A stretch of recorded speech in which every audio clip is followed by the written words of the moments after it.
Autism Society of the Philippines, gusto po namin pasalamatan ang ating Governor, Nino Linares, ang ating Mayor, Andeng Linares, for allowing us to conduct this training para sa inyong lahat ngayong umaga na ito. So, on behalf of the Autism Society, maraming salamat po sa kanila. We would also like to thank all of you na binigyan ng importansya itong bagay na ito na napaka-importante para sa amin lahat, sa aming mga may kapamilya, may anak, may apaw, may pamangkin na may autismo. No, na binigyan nyo ng halaga itong event na ito ngayong umaga para pakinggan kami at madagdagan yung inyong kaalaman so that yung readiness ninyo to act in times of emergency madagdagan. So for that, I thank all of you. At kung pwede po, kalakpakan po natin ang inyong mga sarili.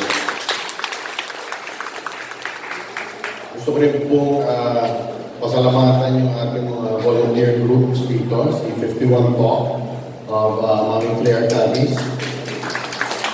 Of course, Department of Education of Our Lady of Fatima University, headed by Dr. Alacon Perez.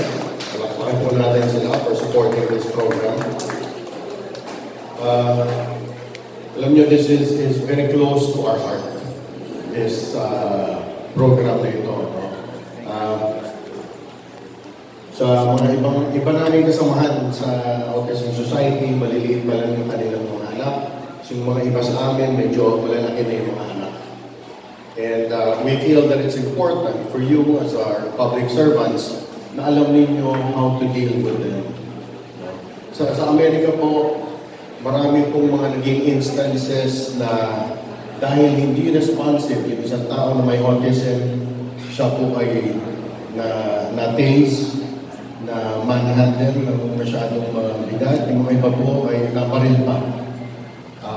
Yan po ay gusto natin maiwasan dito.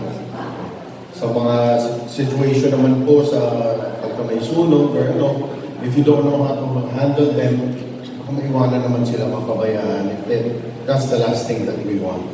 So, we're very thankful na nandito kayo para madagdagan yung inyong mga kaalaman. No? Also, I'm very, very thankful that nandito yung nasa mother club namin, yung mother chapter namin, which is the Autism Society Marikina chapter, headed by none other than Tita Maripi Mason. And her husband was also a former president of the Autism Society of Marikina and a former trustee of the National Office ng Autism Society, si Tito Alex Tabasa. Palakpakan po natin sila. In our question and answer portion later, you will get a chance to talk to some of our panelists here. And swerte rin tayo na meron tayong isang kasama rito na nanay ng isang may autism, pero had an unfortunate, very, very tragic event that happened sa kanyang anak, and it was a misunderstanding sa hospital, actually bordering neglect pa.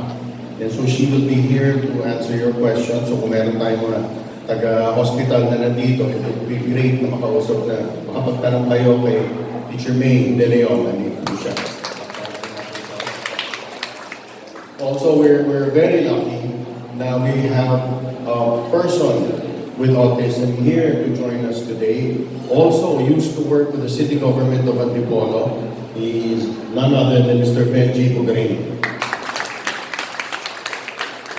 Kadalasan po, nakakaharap po natin mga magulang, mga taong may autism. Pero ngayon, you have the rare and unique opportunity to ask Mr. Pugarin mismo on any scenarios that you will encounter or may encounter. So, we have a very, very talented panel para sa question and answer ninyo. Now, we also chose very carefully who will be presenting for you today. We have very, very dedicated and strong parents that really believe dito sa advocacy natin ng awareness of autism. And Yung isa, napanood niyo na kanina sa video, si Teacher Louie. Dito si Teacher Louie, nakapag natin siya. Siya isa kong teacher sa Cruz Elementary School. Saan naman natin yung palakpak namin? Thank you. Also, we have Daddy Dindo here. He's with Nokia, that he's a father of twins na may autism. Napakagwapo yung mga anak niya, and you know, he would like to prepare Antipolo for accepting his son, his family. You know, all of us would like to prepare Antipolo for the acceptance of our children with autism. So let's welcome Daddy Dindo.